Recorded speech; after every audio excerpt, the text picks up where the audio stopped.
Good morning.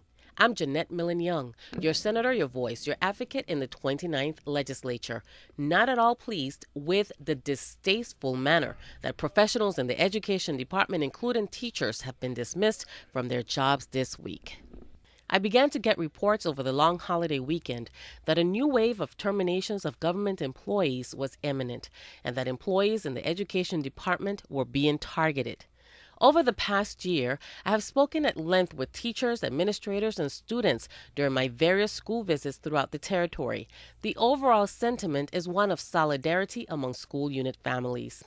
The scores of retirements, resignations, and now dismissals are bound to have a negative impact on the very population we're striving to protect, our young people whose opportunities to learn are being negatively impacted with these seemingly thoughtless moves. Really, who on earth advises the governor on actions that impact education in the territory?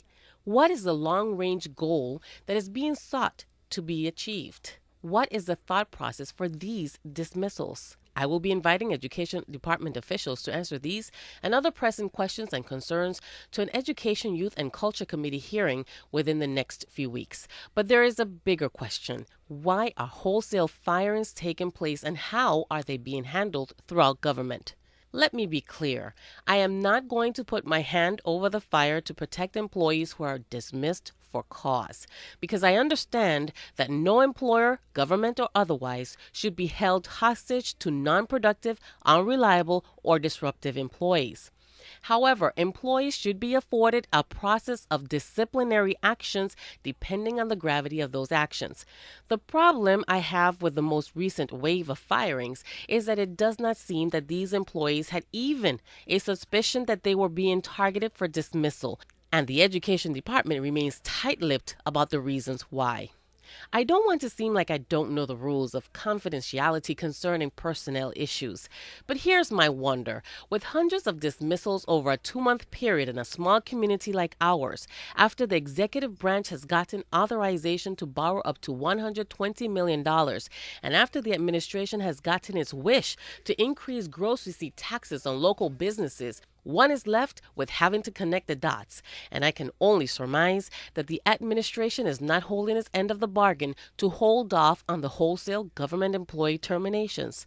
Thankfully, I was not a part of authorizing the loan or the tax increases. Please don't get me wrong. As I'm sure my colleagues can attest, I am a team player. But get it straight, I don't play along just for the sake of staying in the game.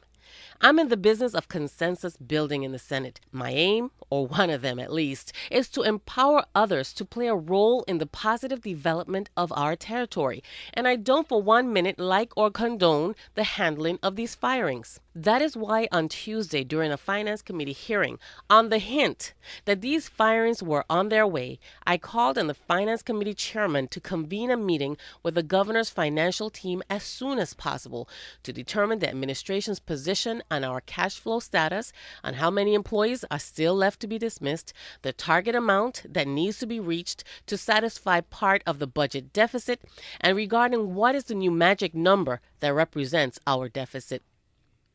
Truly, I want to help.